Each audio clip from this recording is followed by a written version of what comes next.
السلام علیکم ورحمۃ اللہ نحمدہ ونصلی علی رسولہ الکریم اما بعد فاعوذ باللہ من الشیطان الرجیم بسم اللہ الرحمن الرحیم رب اشرح لی صدری ویسر لی امری واحلل عقدۃ من لسانی یفقہوا قولی۔ صحیح بخاری میں کتاب العلم پڑھ رہے ہیں، علم کے بیان میں، اور آج حدیث نمبر 133 سے کرنا ہے، جس کا ٹاپک ہے یعنی باب ہے باب ذکر العلم والفتیا فی المسجد۔ مسجد میں علمی مذاکرہ کرنا یعنی علم کی باتیں کرنا اور فتویٰ دینا، یعنی مطلب یہ ہے کہ کیا مسجد میں دین کا علم پڑھنا پڑھانا درست ہے، اسی طرح فتویٰ دینا، شرع کے موافق یا مقدمے فیصل کرنا، ٹھیک ہے، کیونکہ آپ یہ دیکھیں ان سارے معاملات میں مسجد میں آوازیں بھی بلند ہو سکتی ہیں، تو یہ سب کچھ جائز ہے، یہ سب عبادت کے کام ہیں، اور مسجد میں دینی مباحثہ بھی کرنا درست ہے۔ اس کے لیے وہ حدیث لائے ہیں، حدثنی قتیبۃ ابن سعید قال حدثنا اللیث ابن سعد قال حدثنا نافع مولا عبد اللہ ابن عمر ابن الخطاب عن عبد اللہ ابن عمر ان رجلا قام فی المسجد فقال یا رسول اللہ صلی اللہ علیہ وسلم من این تأمرون ان نحل۔ دیکھتے ہیں ترجمہ۔ ہم سے قتیبہ بن سعید نے بیان کیا، کہا ہم کو لیث بن سعد نے خبر دی، ان سے نافع مولا عبد بن عمر بن الخطاب نے۔ نافع جو ہیں وہ غلام ہیں عبداللہ بن عمر کے، ٹھیک ہے، اور عبداللہ جو ہیں وہ عمر رضی اللہ عنہ کے صاحبزادے ہیں، تو رضی اللہ عنہما انہوں نے عبداللہ بن عمر رضی اللہ عنہما سے روایت کیا کہ ایک مرتبہ ایک آدمی نے مسجد میں کھڑے ہو کر عرض کیا، یا رسول اللہ صلی اللہ علیہ وآلہ وسلم، آپ ہمیں کس جگہ سے احرام باندھنے کا حکم دیتے ہیں؟ من این تأمرون ان نحل، کہ ہم احرام باندھیں۔ فقال رسول اللہ صلی اللہ علیہ وسلم یحل اہل المدینۃ من ذی الحلیفۃ ویحل اہل الشام من الجحفۃ ویحل اہل نجد من قرن۔ اور اب اس میں رسول صلی اللہ علیہ وسلم نے ان کو بتایا کہ احرام کہاں کہاں سے باندھا جائے گا۔ رسول صلی اللہ علیہ وسلم نے فرمایا مدینہ والے ذی الحلیفہ سے احرام باندھیں، اور اہل شام جحفہ سے، اور نجد والے قرن المنازل سے۔ وقال ابن عمر، اور ابن عمر رضی اللہ عنہ فرماتے ہیں، انہوں نے فرمایا وَيَزْعُمُونَ أَنَّ رسول اللہ صلی اللہ علیہ وسلم قال، اور لوگوں کا خیال ہے کہ رسول اللہ صلی اللہ علیہ وآلہ وسلم نے فرمایا وَيُحِلُّ أَهْلُ الْيَمَنِ مِنْ يَلَمْلَمْ، کہ یمن والے یلملم سے احرام باندھیں۔ وَقَانَ ابن عمر، اور ابن عمر تھے، یقولو کہا کرتے، لم افقہ حاضی من رسول اللہ صلی اللہ علیہ وآلہ وسلم، کہ مجھے یہ آخری جملہ رسول اللہ صلی اللہ علیہ وآلہ وسلم سے یاد نہیں۔ لیکن آپ جانتے ہیں کہ پاک و ہند سے آنے والے دراصل اسی سے ہی یلملم سے ہی احرام باندھتے ہیں۔ تو بنیادی طور پر ٹاپک ہمارا کیا ہے کہ علم کے بارے میں بات ہو رہی ہے، اور یہ مسجد میں ہو رہا تھا، ٹھیک ہے، تو ہمیں اس سے مسئلہ یہ سامنے آیا کہ یہ سب جو ہیں یہ جائز ہے جو بھی میں نے اوپر آپ کو بتایا، ٹھیک ہے، اور باقی جو حج کے لیے احکامات ہیں وہ یہاں پر ہمیں پتہ چل رہے ہیں، لیکن انشاءاللہ ان کی باقاعدہ بحث کتاب الحج میں آئے گی۔ پھر اس کے بعد اگلی حدیث ہے وقول اللہ تعالی اذا قمتم الى الصلاة فاغسلوا وجوہکم وایدیکم الى المرافق وامسحوا برؤوسکم وارجلکم الى الکعبین۔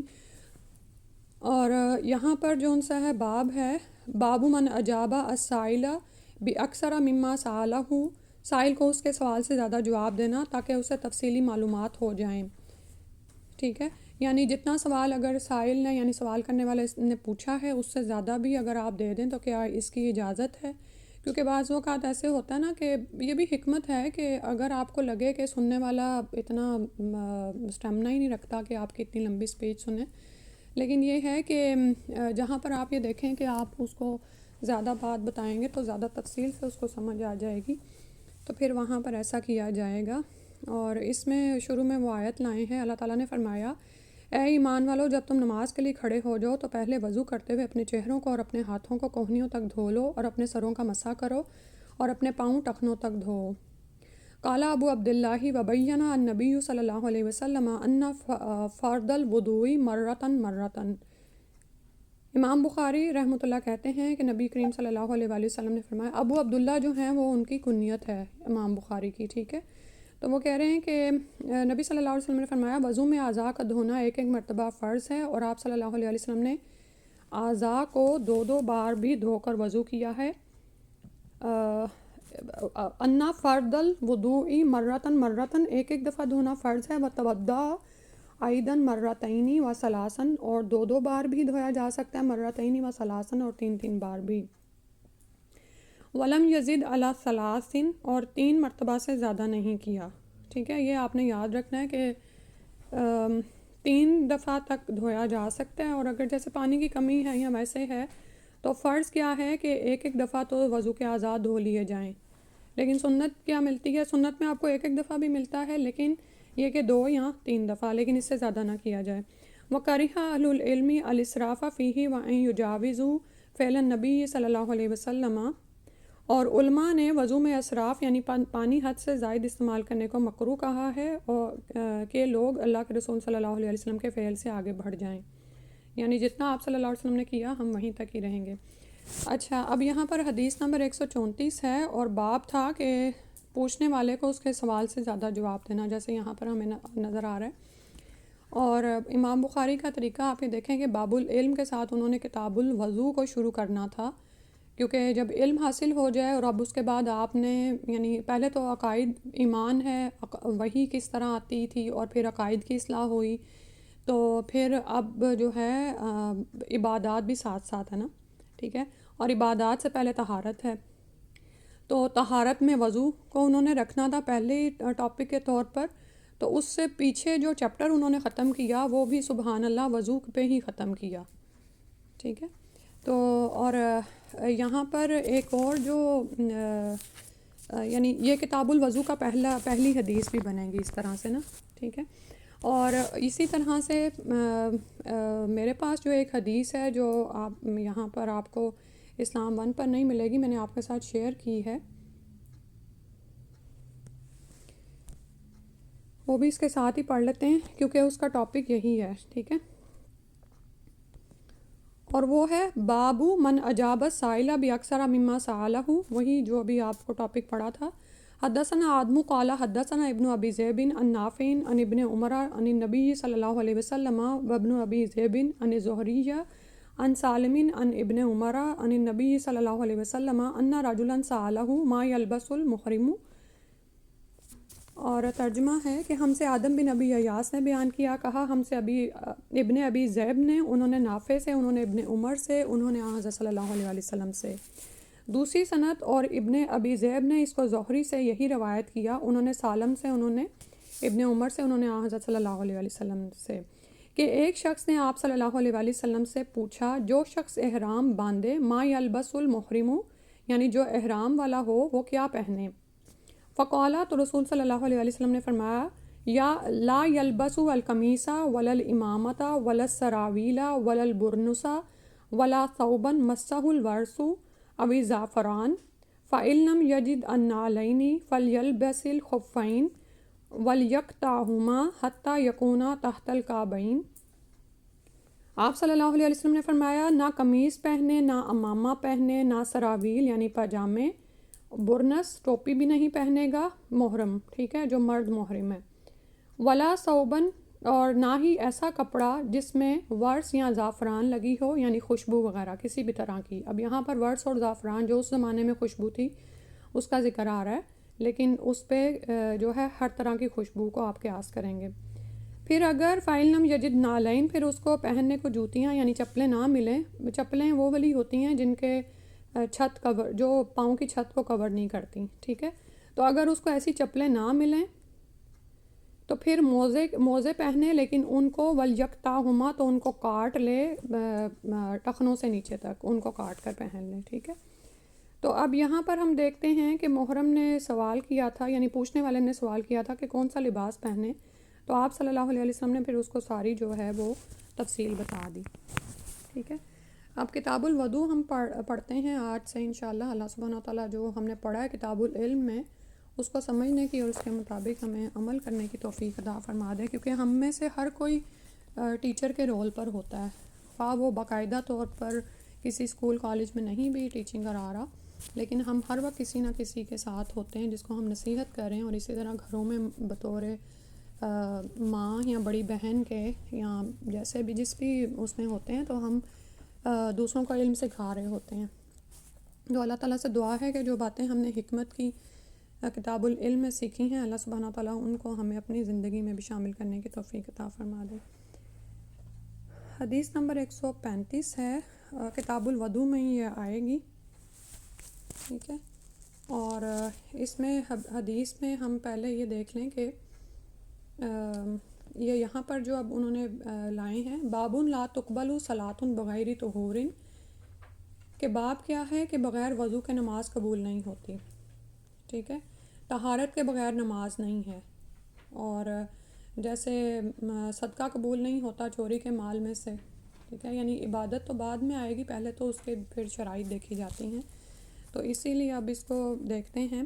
حدیث نمبر 135، حدثنا اسحاق ابن ابراہیم الحنظلی قال اخبرنا عبد الرزاق قال اخبرنا معمر عن حمام ابن منبہ انہ سمع ابا ہریرہ یقول قال رسول اللہ صلی اللہ علیہ وسلم لا تقبل صلاۃ من احدث حتى يتوضا. قال رجل من حضرموت ما الحدث یا ابا ہریرہ قال فساء او درات. ہم سے اسحاق بن ابراہیم الحنظلی نے بیان کیا، انہیں عبد الرزاق نے خبر دی، انہیں معمر نے حمام بن منبہ کے واسطے سے بتایا کہ انہوں نے ابو ہریرہ رضی اللہ عنہ سے سنا، وہ کہہ رہے تھے کہ رسول اللہ صلی اللہ علیہ وسلم نے فرمایا کہ جو شخص حدث کرے اس کی نماز قبول نہیں ہوتی جب تک کہ وہ دوبارہ وضو نہ کر لے. حضرموت کے ایک شخص نے پوچھا کہ حدث ہونا کیا ہے؟ آپ صلی اللہ علیہ وسلم نے فرمایا کہ آواز والی یا بے آواز والی ہوا، یعنی جو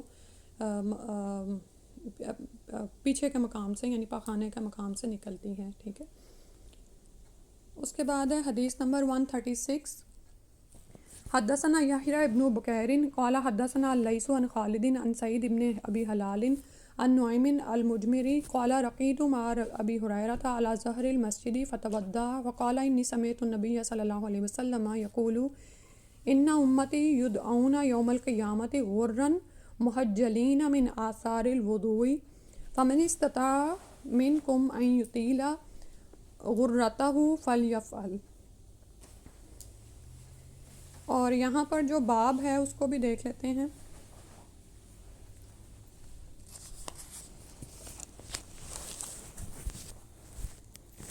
اچھا،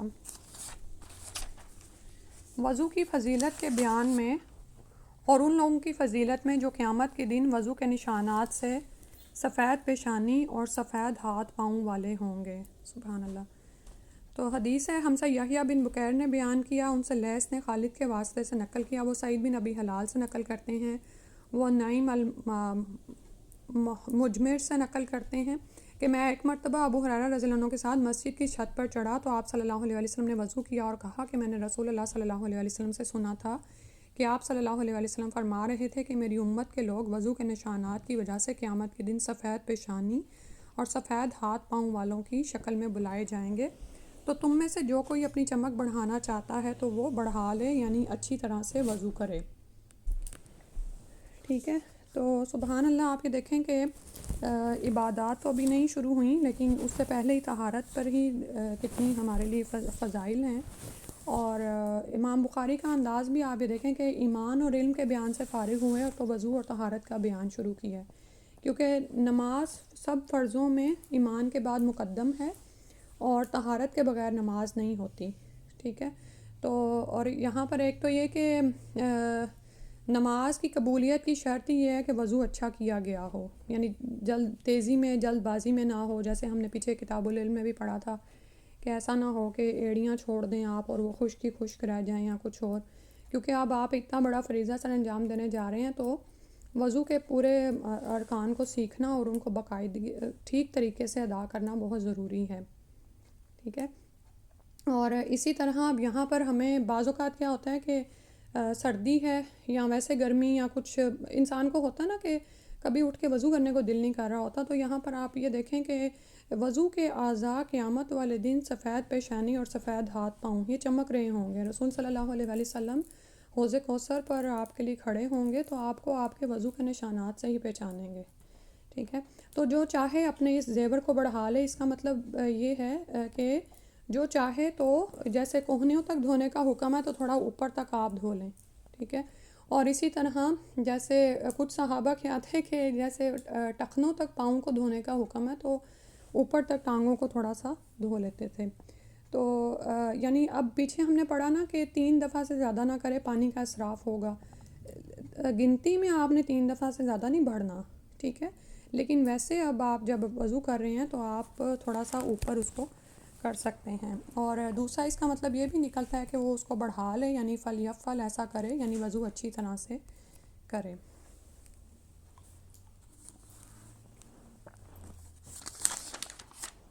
اگلی حدیث ہے حدیث نمبر 137، اور اس میں جو باب ہے وہ ہے باب لا یتودع من الشک حتی یستیقن، کہ شک سے وضو نہیں ٹوٹتا جب تک کہ حدث کا یقین نہ ہو. ٹھیک ہے، اور اس میں یہ کیوں بتایا گیا، آپ دیکھیں کہ بعض اوقات لوگوں کو نا ایسے وسوسے کی بیماری ہوتی ہے، اور شیطان تو آپ کی نمازوں کے پیچھے فوراً ہی آتا ہے نا. ٹھیک ہے، نماز کے پیچھے آتا ہے اور اس سے پہلے جو طہارت شرط ہے اس کے پیچھے آتا ہے. بہت سے لوگوں کو اس وہم میں مبتلا کر دیتا ہے کہ تمہارا تو وضو ہے ہی نہیں. اور کچھ لوگ اس بیماری میں بھی مبتلا ہوتے ہیں کہ وہ وضو کرتے ہیں تو پھر دھوتے چلے جاتے ہیں. ٹھیک ہے، اور بعض اوقات وہ یعنی کہ ان کو ایک شک اور وہم سا پڑ جاتا ہے. صحیح ہے. اسی طرح نماز میں کھڑے ہوتے ہیں تو ان کو لگتا ہے ان کا وضو نہیں رہا، حدث ہو گیا ان کو. تو یہاں پر اسی کے لیے حدیث آئی ہے، حدثنا علی ابن عبداللہ قال حدثنا سفیان قال حدثنا زہری عن سعید ابن مسیب وعن عبادی ابن تمیم عن امیہ انہ شکا الی رسول اللہ صلی اللہ علیہ وسلم الرجل الذی یخیل الیہ انہ یجد الشیء فی الصلاۃ. ہم سے علی نے بیان کیا، ان سے سفیان نے، ان سے زہری نے سعید بن المسیب کے واسطے سے نقل کیا. وہ عبادہ بن تمیم سے روایت کرتے ہیں، وہ اپنے چچا عبداللہ بن زید سے روایت کرتے ہیں کہ انہوں نے رسول اللہ صلی اللہ علیہ وسلم سے شکایت کی، انہ شکا الی رسول اللہ الرجل، اور ایک آدمی کے بارے میں بتایا کہ ایک شخص ہے، الذی یخیل الیہ، کہ جس کو یہ خیال ہوتا ہے، انہ یجد الشیء، کہ اس نے کوئی چیز پائی ہے، یعنی نماز میں کوئی چیز نکلتی اس کو محسوس ہوتی ہے، فی الصلاۃ، نماز میں. فقالا، تو آپ صلی اللہ علیہ وسلم نے فرمایا، لا ینفتل او ینصرف حتی یسمع صوتا او یجد ریحا، کہ نماز سے نہ پھرے یا نہ مڑے جب تک کہ آواز نہ سنے یا بو نہ پائے. آواز اور بو، یہ 2 چیزیں بتا دی گئیں. اور دوسری بات یہ کہ پیچھے سے فرمایا گیا ہے. ٹھیک ہے، ابھی جو ہم نے حدث کے بارے میں پڑھا نا کہ ہوا پیچھے سے نکلے تو، اور آگے سے بھی ہو تو پھر ایسا نہیں ہے. اور اسی طرح سے اگر آپ کوئی وسوسہ سا آپ کو آئے، کیونکہ شیطان وضو کے پیچھے ہوتا ہے، وہ نماز میں بھی وسوسے ڈالتا ہے آپ کو، جیسے 3 پڑھی ہیں، 4 رکعتیں پڑھی ہیں، کتنی پڑھی ہیں، تو اس وہم اور شک میں بھی نہیں پڑھ کے نماز نہیں توڑ دینی چاہیے، بلکہ اسی نماز کو کنٹینیو کرنا چاہیے، اور کم رکعت کا یقین کر کے تو باقی پوری کریں نماز اور سجدہ سہو کر لیں. اور اسی طرح سے اگر وضو میں وہ شک ڈالے تو 2 صورتوں تک آپ نے انتظار کرنا ہے، کہ ایک تو یہ کہ جب تک کہ آواز نہ سنیں ہوا کی، اور یا پھر بو نہ پائیں. ٹھیک ہے، اور اس میں یہ ہے کہ بعض اوقات کچھ لوگوں کو تو مسلسل یہ اس کی پرابلم بھی ہوتی ہے. ٹھیک ہے، تو ان کے لیے بھی خاص طور پر یہی حکم ہے، یعنی ان کو بیماری ہوتی ہے کہ ان کا بار بار وضو اس طرح خطا ہوتا ہے یا ان کو محسوس ہوتا ہے. اس کے بعد ہے حدیث نمبر 138، حدثنا علی ابن عبداللہ قال حدثنا سفیان عن عمر قال اخبرنی قریب عن ابن عباس ان النبی صلی اللہ علیہ وسلم نام حتی نفخ ثم صلی وربما قال استجع حتی نفخ ثم قام فصلی ثم حدثنا به سفیان مرۃ بعد مرۃ. اس کا ترجمہ بھی ساتھ ہی دیکھ لیتے ہیں. اور یہ بابون التخفیفی بالوضوء، ہلکا وضو کرنے کا بیان ہے. اور اس میں ہلکے پن سے کیا مراد ہے کہ صرف پانی اعضاء پر بہا لے، ان کو ملے نہیں، یا اعضاء کو صرف ایک بار دھوئے، یا ایسا دھوئے کہ پانی زیادہ نہ بہے، تو 1-2 قطرے ہر عضو سے بہیں، جن کو یعنی کہ صرف جیسے آپ لگا لیتے ہیں نا ساتھ پانی کو، ویسا. ہم سے علی بن عبداللہ مدینی نے بیان کیا، انہوں نے کہا ہم سے سفیان بن عیینہ نے، انہوں نے عمر بن دینار سے کہا کہ مجھ کو قریب ابن ابی مسلم نے خبر دی، انہوں نے عبداللہ بن عباس سے، کہ حضرت صلی اللہ علیہ وسلم سو گئے یہاں تک کہ خراٹے لینے لگے. پھر آپ صلی اللہ علیہ وسلم نے نماز پڑھی.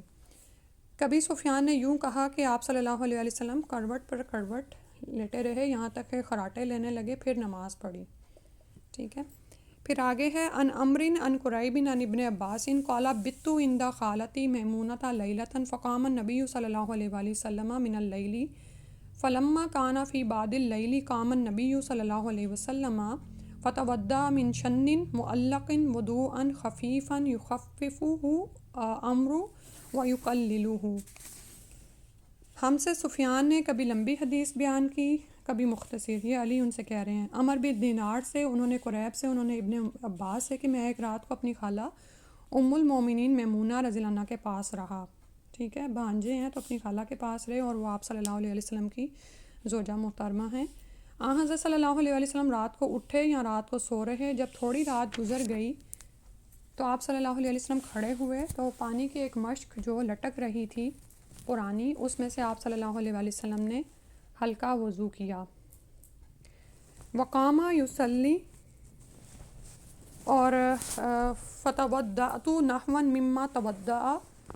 تو آپ کہتے ہیں کہ آپ نے ہلکا وضو کیا. عمر بن دینار اس کا ہلکا پنا اور تھوڑا پنا بیان کرتے تھے اور کھڑے ہو کر نماز پڑھنے لگے، اور یہ کہتے ہیں کہ میں نے بھی نحوا مما تودع، آپ ہی جیسا وضو کیا، یعنی نبی صلی اللہ علیہ وسلم کی سنت کی پیروی کی. ثم جئت فقمت عن یسارہ، پھر آ کر آپ صلی اللہ علیہ وسلم کی بائیں طرف کھڑا ہو گیا. وربما قال سفیان، اور کبھی سفیان نے اس طرح بھی کہا عن شمالہ کہ یعنی ان کے دونوں کا معنی ایک ہی ہے کہ یعنی ان کے دائیں طرف آ کر کھڑے ہو گئے. فحولنی فجعلنی عن یمینہ، تو آپ صلی اللہ علیہ وسلم نے مجھ کو پھرا کر اپنی داہنی طرف کر لیا. ٹھیک ہے. اب یہ آپ صلی اللہ علیہ وسلم نماز میں کر رہے ہیں کیونکہ وہ آپ امامت پہ تھے نا، تو آپ نے ان کو دوسری طرف کر دیا ہے. ثم صلی ما شاء اللہ، پھر جتنی اللہ تعالیٰ کو منظور تھا آپ صلی اللہ علیہ وسلم نے نماز پڑھی. ثم استجا، پھر آپ صلی اللہ علیہ وسلم سو رہے. فناما، ثم استجا فناما، تو آپ صلی اللہ علیہ وسلم کروٹ پر سو رہے. حتی نفخا، یہاں تک کہ خراٹے لینے لگے. ثم اتاہ المنادی، پھر ایک پکارنے والا آیا. فآذنہ بالصلاۃ، یعنی مؤذن تھا اور آپ صلی اللہ علیہ وسلم کو نماز کے لیے جگایا. فقام معہ الی الصلاۃ، تو آپ صلی اللہ علیہ وسلم اس کے ساتھ ہو کر نماز کے لیے چلے. فصلی، اور نماز پڑھی. ولم یتودع، اور وضو نہیں کیا. قلنا لعمر وانا ناسا یقولون ان رسول اللہ صلی اللہ علیہ وآلہ وسلم تنام عینہ ولا ینام قلبہ. ٹھیک ہے. کہ سفیان نے کہا ہم نے عمر سے کہا بعضے لوگ یوں کہتے ہیں کہ آپ صلی اللہ علیہ وسلم کی آنکھیں ظاہر میں سوتی تھیں اور آپ صلی اللہ علیہ وسلم کا دل نہیں سوتا تھا. قال عمر نے کہا سمعت عبیدہ ابن عمیر یقول، میں نے عبید بن عمیر سے سنا وہ کہتے تھے رؤیا الانبیاء وحی، پیغمبروں کا خواب وحی ہے. ثم قرأ، پھر انہوں نے پڑھا انی ارا فی المنام انی اذبحک، والصافات کی یہ آیت پڑھی کہ بیٹا میں خواب میں دیکھتا ہوں جیسے میں تجھے ذبح کر رہا ہوں. ٹھیک ہے. اب یہاں پر بہت سی باتیں ہمیں اس حدیث سے پتہ چل رہی ہیں. لمبی حدیث تھی کہ آپ صلی اللہ علیہ وسلم نے یقللہ، ہلکا وضو کیا ہے، اور وہی وضو راوی نے بھی کیا آپ صلی اللہ علیہ وسلم کی سنت کی پیروی میں، جو ام المومنین کے بھانجے اس دن اس رات پر آپ کے ساتھ تھے، اور جو کچھ انہوں نے آپ کی سنت میں دیکھا وہ ہمیں بتایا. تو ہلکا پنا یہ ہے کہ خوب مل کر نہیں دھویا، پانی زیادہ نہیں بہایا، بس تھوڑا سا کہ اعضاء کو ایک ہی بار دھویا. ٹھیک ہے. آپ نے پیچھے پڑھا ابھی ہم نے کہ فرض کیا ہے کہ اعضاء کو ایک دفعہ دھو لیا جائے، اور پانی اگر زیادہ نہیں ہے تو آپ صرف یہ کر سکتے ہیں کہ کچھ جگہوں سے، کیونکہ وضو میں کیا ہوتا ہے پانی بہتا ہے، اور مسح میں کیا ہوتا ہے کہ وہ صرف آپ ملتے ہیں. لیکن آپ ایسا وضو بھی کر سکتے ہیں کہ جس میں آپ کے پاس پانی کم ہے، کچھ جگہوں سے پانی بہے گا یعنی کچھ قطرے ٹپکیں گے، لیکن وہ آپ مل ہی رہے ہوں گے. ٹھیک ہے. یعنی ایک طرح سے پانی کو چپیٹ دیں گے، جیسے اردو ہندی میں استعمال ہوتا نا یہ لفظ. ٹھیک ہے. اور یہاں پر پیچھے ہم نے ابھی پڑھا کہ حدث سے وضو ٹوٹ جاتا ہے، اور اس میں کیا تھا کہ ہوا خارج ہونا. تو سوئے ہوئے ہمیں نہیں پتہ ہوتا کہ ہماری ہوا خارج ہوئی یا نہیں، تو ہم سو جائیں تو ہم وضو کرتے ہیں. لیکن ہم دیکھتے ہیں کہ رسول اللہ صلی اللہ علیہ وآلہ وسلم نے وضو نہیں کیا، کیونکہ سونے میں جو عام انسان کو غفلت ہوتی ہے، آپ صلی اللہ علیہ وآلہ وسلم کے سونے میں غفلت نہیں تھی. اور یہ پھر وہ یہاں پر کچھ لوگ بتا رہے ہیں کہ وہ کہتے ہیں کہ رسول صلی اللہ علیہ وسلم کی آنکھیں سوتی تھیں لیکن دل نہیں سوتا تھا. اور ان کے کیا معاملات تھے، ظاہر ہے وہ پیغمبری پر فائز ہیں، اور اسی لیے آپ یہ دیکھیں کہ انبیاء کو جو خواب آتے ہیں وہ بھی وحی ہوتے ہیں. اور اس کے لیے پھر انہوں نے دلیل دی کہ ابراہیم علیہ السلام یعنی وہ ظاہر طہارت کی حالت میں تھے اور ان کے پاس وحی آئی اور بار بار آئی کہ اسماعیل علیہ السلام کو ذبح کریں. تو فائنلی انہوں نے اسماعیل علیہ السلام کو بتایا کہ انی ارا فی المنام انی اذبحک، کہ میں خواب میں بیٹے دیکھتا ہوں تجھے کہ میں تجھے ذبح کر رہا ہوں. ٹھیک ہے. تو اب یہاں پر جو ہمیں پتہ چلا ہے وہ یہ ہے کہ پیغمبروں کا خواب وہی ہوتا ہے اور ان کی آنکھیں سوتی ہیں لیکن دل نہیں سوتا. تو یہ ان کے ساتھ خاص تھا. لیکن اگر آپ سو گئے ہیں، غفلت میں چلے گئے ہیں بالکل، کہ آپ کوئی آواز نہیں سن رہے اور کوئی آپ کو اٹھاتا ہے، تو آپ یہ نہیں کہیں گے کہ میں نے تو وضو کیا ہوا تھا. آپ وضو کر کے نماز پڑھیں گے. ٹھیک ہے. اور دوسری بات یہ کہ وہ مجھے ویسے ایک دم سے ذہن میں خیال آ رہا تھا کہ بعض اوقات ہم چاہتے ہیں نا کہ ہمیں رسول صلی اللہ علیہ وسلم کی زیارت ہو اور یہ سارا کچھ، اور ہم بھی فرشتوں کی معیت کو محسوس کریں. شب قدر میں جیسے ہماری بڑی خواہش ہوتی ہے. تو ابھی اسی رمضان میں مجھے کسی خاتون نے بتایا کہ انہوں نے فجر کی نماز کے بعد چاشت پڑھی، وہیں پہ بیٹھے، اور اس کے بعد وہ اٹھیں تو انہوں نے اپنے کمرے میں خوشبو محسوس کی. تو وہ یعنی اور وہ اس کمرے میں جاتی تھی تو تھی، اس کے علاوہ کہیں نہیں تھی اور باقیوں کو نہیں محسوس ہو رہی تھی. تو میں نے ان سے خاص طور پہ پوچھا کہ آپ اپنا ایسا کون سا عمل پاتی ہیں کہ آپ کو یہ ہوا. تو انہوں نے مجھے بتایا کہ میں بس یہ کر رہی تھی کہ خاص طور پر اس رمضان میں کہ جیسے رات کے وقت بعض اوقات ہوتا ہے نا، ہم رات کو جو کپڑے پہن کے سوتے ہیں تو اسی میں ہی اٹھ کے فجر پڑھ لی. یعنی ہوتا ہے کہ پاک ہی ہے، کوئی ایسا نہ تو جیسے پچھلی دفعہ ہم نے اس کا پڑھا تھا کہ احتلام ہو جانا، تو وہ کوئی ایسا آثار نہیں ہوتا اور ہمیں پتہ ہے رات ہم سوئے ہیں تو ہم اٹھ کے. تو کہہ رہی بس اس رمضان میں نے یہ خاص اہتمام کیا کہ صبح نا میں کپڑے چینج کر کے پھر نماز پڑھتی تھی. تو مجھے وہی خیال آیا، میں نے کہا یہ جو طہارت ہے نا یہ بڑی ہی اہم چیز ہے. تو ایک کبھی ہم یہ سوچتے ہیں نا کہ ہمیں خواب میں دیدار کیوں نہیں ہوتا نبی صلی اللہ علیہ وسلم کا، یا ہم استخارہ جب کر کے سو رہے ہوتے ہیں تو تب بھی ہم رہنمائی چاہتے ہیں اللہ سے. تو اس وقت خاص طور پر نا یہ دھیان رکھا کریں. اور ویسے بھی سنت ہے باوضو سونا. پھر آگے پڑھتے ہیں. آج انشاءاللہ 140 تک کر لیں گے. حدیث نمبر 139 ہے. حدثنا عبداللہ ابن مسلمہ عن مالک عن موسیٰ ابن عقبہ عن قریب مولا ابن عباس عن اسامہ ابن زید انہ سمعہ یقول دفع رسول اللہ صلی اللہ علیہ وسلم من عرفت حتی اذا کان بالشعب نزل فبالا. ہم سے عبداللہ بن مسلمہ نے بیان کیا، ان سے امام مالک رحمۃ اللہ نے موسیٰ بن عقبہ سے واسطے سے بیان کیا. انہوں نے قریب مولا ابن عباس سے، انہوں نے اسامہ بن زید سے سنا. وہ کہتے تھے کہ رسول اللہ صلی اللہ علیہ وآلہ وسلم عرفات میدان عرفات سے واپس ہوئے. جب گھاٹی میں پہنچے تو آپ صلی اللہ علیہ وسلم اتر گئے. نازلہ اترے، فبالا تو پھر آپ نے پیشاب کیا، ثم تودع پھر آپ نے وضو کیا، ولم یسبغ الوضوء اور خوب اچھی طرح نہیں کیا. ٹھیک ہے. تو یعنی وضو پورا کرنے کے بارے میں پیچھے جیسے بتایا نا اسی سے ہی آگے حدیث چل رہی ہے. فقلت تو میں نے کہا الصلاۃ یا رسول اللہ، کہ یا رسول اللہ صلی اللہ علیہ وآلہ وسلم نماز کا وقت آ گیا. فقالا تو فرمایا الصلاۃ امامک، کہ نماز تمہارے آگے ہے، یعنی مزدلفہ چل کر پڑھیں گے. فرقیبہ تو پھر آپ صلی اللہ علیہ وآلہ وسلم سوار ہوئے. فلما جاء المزدلفہ نزل وتودع فاسبغ الوضوء، تو آپ صلی اللہ علیہ وآلہ وسلم جب مزدلفہ پہنچے تو آپ نے خوب اچھی طرح وضو کیا. پھر جماعت کھڑی کی گئی تو ثم اقیمت الصلاۃ، جماعت کھڑی کی گئی. فصلی المغربہ تو آپ صلی اللہ علیہ وآلہ وسلم نے مغرب کی نماز پڑھی. ٹھیک ہے. ثم اناخ کل انسان بعیرہ فی منزلہ، تو ہر شخص نے اپنے اونٹ کو اپنی جگہ بٹھا دیا. ثم اقیمت العشاء، پھر عشاء کی جماعت کھڑی کی گئی. فصلی، تو آپ صلی اللہ علیہ وسلم نے نماز پڑھی. ولم یصلی بینہما، اور ان دونوں کے درمیان کوئی نماز نہیں پڑھی. ٹھیک ہے. اب یہ وہ آپ کے سامنے جو ہے حج کا بھی ایک جو ہے کہ وہاں پر مغرب اور یعنی مغرب کی اذان ہو رہی ہوتی ہے لیکن آپ چل پڑتے ہیں اور مزدلفہ جا کر پھر اس کو مغرب اور عشاء کو ملا کر نماز پڑھتے ہیں. اور اس میں ہم دیکھتے ہیں کہ آپ صلی اللہ علیہ وسلم اب ظاہر ہے جو ساتھ تھے آپ کے صحابی تو وہ تو یہی سمجھے کہ آپ واش روم سے فارغ ہوئے ہیں تو اس کے بعد پھر وضو کریں گے، لیکن آپ نے وہاں پر نماز کے لیے باقاعدہ وضو نہیں کیا، بلکہ جب مزدلفہ پہنچے تو وہاں پر پورا وضو کیا اور پھر نمازیں ادا کی، اور ان دونوں کے درمیان کوئی نفل نماز نہیں پڑھی۔ حدثنا اگلی حدیث ہے 140۔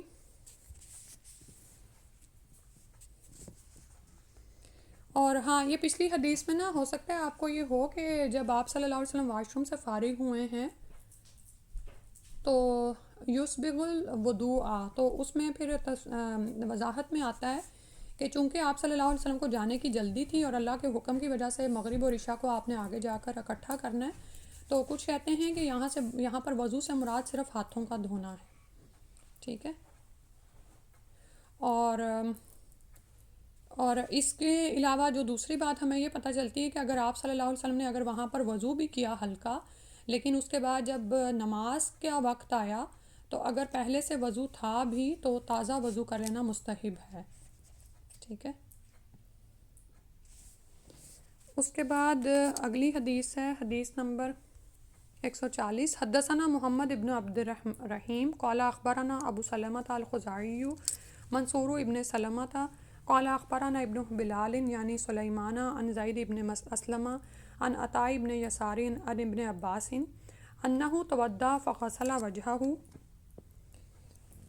ترجمہ ہے، ہم سے محمد بن عبد الرحیم بغدادی نے بیان کیا، ہم سے ابو سلمہ خزاعی منصور بن سلمہ بغدادی نے کہا، ہم کو سلیمان بن بلال نے خبر دی، انہوں نے زید بن اسلم سے، انہوں نے عطاء بن یسار سے، انہوں نے ابن عباس سے، انہوں نے اور کیا بتایا کہ انہوں نے وضو کیا اور اپنا منہ دھویا۔ اخذ غرفۃ من ماء فمضمض بها واستنشق، اور کیسے دھویا؟ اس طرح کہ ایک چلو پانی لیا، اس سے کلی کی اور ناک میں پانی ڈالا۔ ثم اخذ غرفۃ من ماء فجعل بها هكذا اضافها الى يده الاخرى فغسل بهما وجهه، پھر ایک اور چلو پانی لیا اور ایک ہی ہاتھ سے اور اس طرح کیا کہ اس کو جھکا کر دوسرے ہاتھ پر ڈال دیا، ٹھیک ہے۔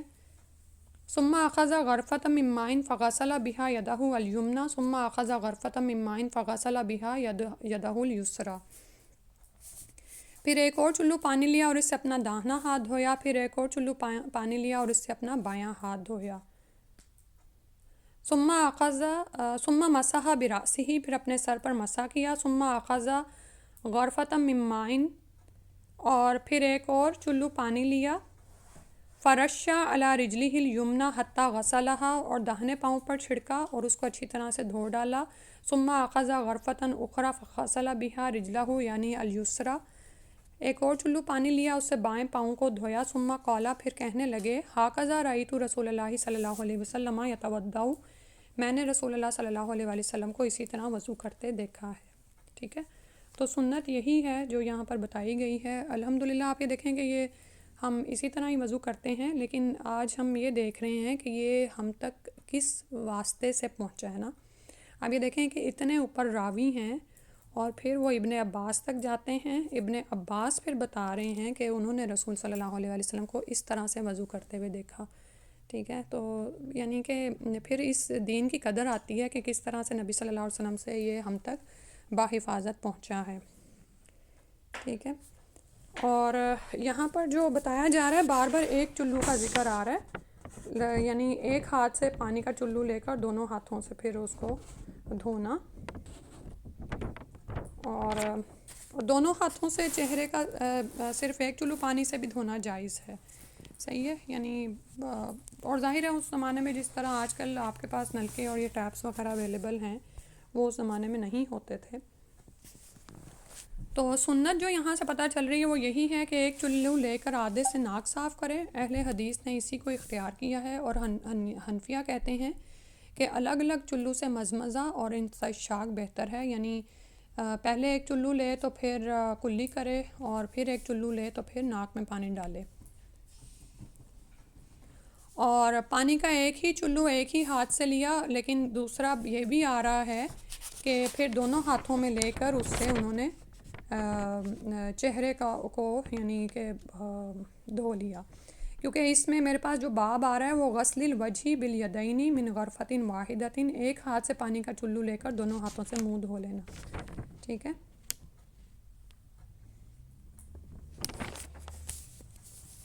کہنے کا مطلب یہ ہے کہ اگر بعض اوقات جیسے آپ برتن سے وضو کر رہے ہیں تو وہاں پر تو ایک ہی چلو یعنی ایک ہی ہاتھ استعمال کر رہے ہوں گے.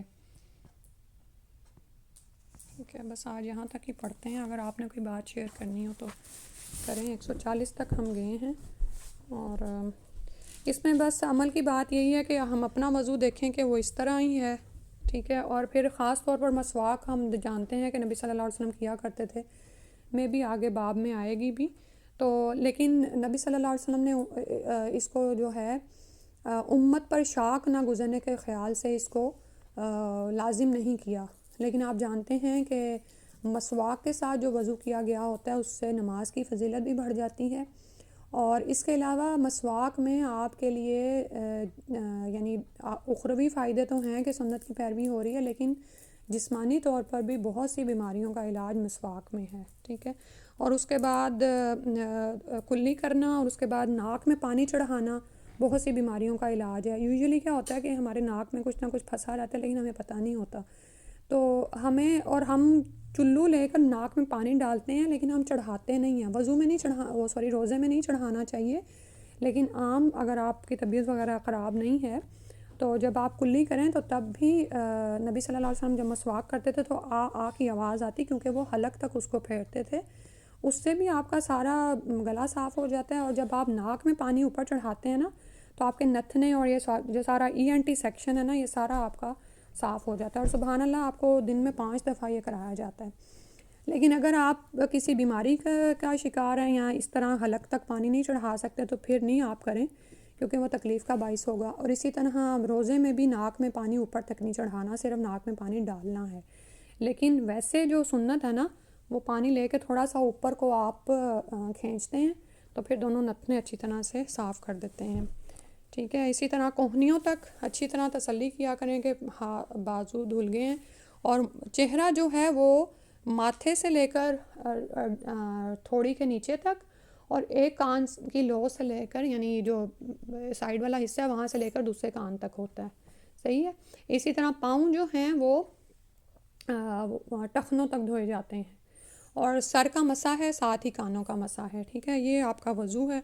اور اس میں جو عمل کی بات ایک اور ہے وہ یہ کہ اپنے بچوں کو یا جو ارد گرد آپ کے تربیت پا رہے ہیں ان کو ضرور دیکھ لیا کریں کہ وہ وضو میں کیا کر رہے ہوتے ہیں.